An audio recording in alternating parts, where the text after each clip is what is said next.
याद कीजिए 2014 का वो दिन जब पहली बार बीजेपी को पूर्ण बहुमत मिलते ही मोदी जी ने ये ट्वीट किया था। सोच के देखिएगा, क्या लगता है सच में अच्छे दिन आ गए हैं। विनेश फोगाट का नाम आज हर किसी की जुबान पर है। वाह मोदी सरकार, एक ट्वीट तक न किया, पूरा देश याद रखेगा कि एक ही समय में एक ही शहर में एक तरफ बेटियां अपने साथ हुए यौन शोषण के खिलाफ प्रोटेस्ट कर रही थी, वहीं दूसरी तरफ। नमस्कार दोस्त, जय हिंद। आप सबका इस वीडियो में एक बार फिर से स्वागत है। लगता है मोदी जी देश की इकोनॉमी को ट्रिलियन डॉलर में पहुंचाने में व्यस्त हैं। नहीं तो विनेश फोगाट को एक कॉल करके 2 मिनट बधाई संदेश जरूर देते, जैसे कि वो सबको देते हैं। खैर, आइए मुद्दे की बात करते हैं। याद कीजिए 2014 का वो दिन जब पहली बार बीजेपी को पूर्ण बहुमत मिलते ही मोदी जी ने ये ट्वीट किया था कि अच्छे दिन आने वाले हैं।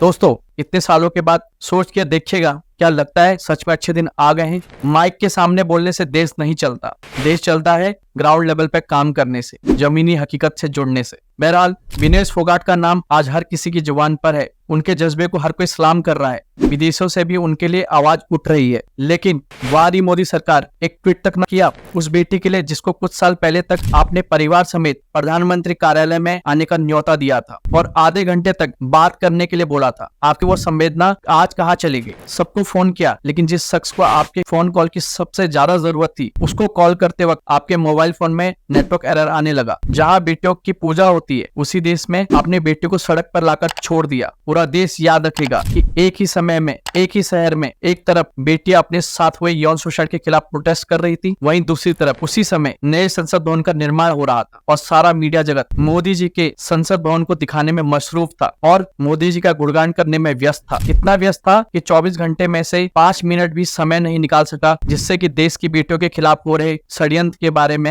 और उसको न्याय दिलाने के लिए उनके साथ खड़ा हो सके। आज हम सबने पहली बार इसमें संसद भवन की मजबूती देखी है। जिस न्याय के मंदिर में घोटाले की बदबू आती हो, वहाँ से न्याय की उम्मीद लगाना बेवकूफी है। देश की बेटियां चिल्ला चिल्ला कर कह रही हैं कि बृजभूषण ने यौन शोषण किया है, लेकिन आप लोगों ने कार्रवाई नहीं की और ऊपर से बेटियों का कैरियर ही दांव पे लगा दिया। जिस पत्रकारिता ने देश की आजादी में अपना योगदान दिया, अब उस तरह के योगदान की कल्पना करना भी मूर्खता है, क्योंकि पत्रकारिता अब रसूख वालों के हाथ की कठपुतली है। ये वही बोलेगी जो उनसे बुलवाया जाएगा। लेकिन साक्षी जोशी जैसे पत्रकार भी हैं जो कि न्याय के लिए लड़ते हैं और सच के साथ खड़े रहते हैं। और वारी तानाशाही रवैया वाली सरकार और उनकी पुलिस, याद कीजिए जब दिल्ली में हमारी बेटियों के लिए कोई नहीं खड़ा था, कोई मीडिया जगत सामने नहीं आया था, क्योंकि सबको बेरोजगारी का डर सता रहा था। ऐसे में साक्षी जोशी दिल्ली पहुंची और प्रोटेस्ट कर रहे रेसलर के लिए आवाज उठाती है। तब दिल्ली पुलिस ने किस प्रकार जबरन डिटेन किया था और वीडियो बनाने के लिए मना करते हुए बदतमीजी की थी। साक्षी जोशी ने अपने ट्विटर हैंडल पर वीडियो शेयर करते हुए बताया कि किस तरह दिल्ली पुलिस द्वारा डिटेन करते हुए उनके कपड़े फाड़े गए और आधी रात में दूर ले जाकर खाली सड़क पर छोड़ दिया। कौन जिम्मेदार होता अगर साक्षी जोशी के साथ कोई अनहोनी हो जाती। दिल्ली पुलिस में शामिल महिला पुलिसकर्मी की संवेदना भी मोदी के हाथों की कठपुतली बनकर रह गई। क्यों? सच में अब तो लगता है कि अच्छे दिन आ ही गए हैं। राम मंदिर तो बन गया, लेकिन सीता की लाज रखना आज तक नहीं सीख पाए हैं। इससे ज्यादा बदकिस्मती और क्या हो सकती है। क्या सच में आपको लगता है कि दिल्ली दिल वालों की है? मौजूदा हालत को देखकर लगता है कि दिल्ली राजनीति करने वालों की और राजनीतिक रोटी सेकने वालों की है। दिल्ली पुलिस केंद्र सरकार के कंट्रोल में है और केंद्र सरकार मोदी जी के कंट्रोल में है और मोदी जी तो किसी के कंट्रोल में नहीं है। मोदी जी चंद्रयान का सफल परीक्षण करवा सकते हैं, विदेश में भारत का नाम रोशन कर सकते हैं, लेकिन देश की बेटियों के साथ हो रहे यौन शोषण के खिलाफ कार्रवाई करने के नाम पर कुछ नहीं कर सकते। क्या यौन शोषण के खिलाफ आवाज उठाना गलत है? आज इतने बड़े मुद्दे पर सरकार चुप है, तो आप अंदाजा लगा सकते हैं कि इतने बड़े देश में बाकी बेटियों को कितना इंसाफ मिलता होगा। देश में यौन शोषण के मामले अखबार के पन्नों पे दिखाई तो जरूर देते हैं, लेकिन कोई भी अखबार न्याय की गारंटी नहीं दे सकता है। जिस तरह सड़ा हुआ आलू का समोसा पेट खराब कर देता है, उसी प्रकार बिका हुआ मीडिया देश का भविष्य खराब कर सकता है। सरकार ने अपने तानाशाही प्रवृत्ति के चलते उन लाखों बेटियों के सपने पर पानी फेर दिया जिन्होंने देश के लिए मेडल लाने का और देश का नाम रोशन करने का सपना देखा था। मोदी जी हर काम सोच समझ कर करते हैं। अमित शाह जी बोलते हैं कि मोदी जी 5 घंटे सोते हैं और 25 सालों से देश के लिए बिना छुट्टी लिए काम कर रहे हैं। मित्रों, 24 घंटे में 18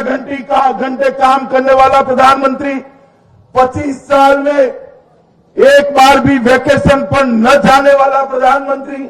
हमारे राहुल बाबा तो कई बार 3-3 महीने चले जाते हैं, माता जी भी उनकी ढूंढती रह जाती है बेटा कहां गया है, मगर पता नहीं चलता। ये आदमी ने, नरेंद्र मोदी जी ने 25 साल में एक भी वेकेशन नहीं लिया है, सेवा ही अपना जीवन का धर्म बना है। विनेश फोगाट को बधाई मिली या ना मिली, अंबानी के बेटे को शादी में मोदी जी का आशीर्वाद जरूर मिला। हो सकता है मोदी जी इसमें देश का ही कोई हित सोच रहे हो। आज विनेश फोगाट हार कर भी जीत गई और देश के बेटियों को उन्होंने संदेश दिया और बिके हुए मीडिया जगत पर गहरा तमाचा जड़ा। दोस्तों, ऐसी सरकार और गोदी मीडिया के बारे में आपका क्या कहना है? अपने वैल्यूएबल कमेंट जरूर दें। Thank you for watching.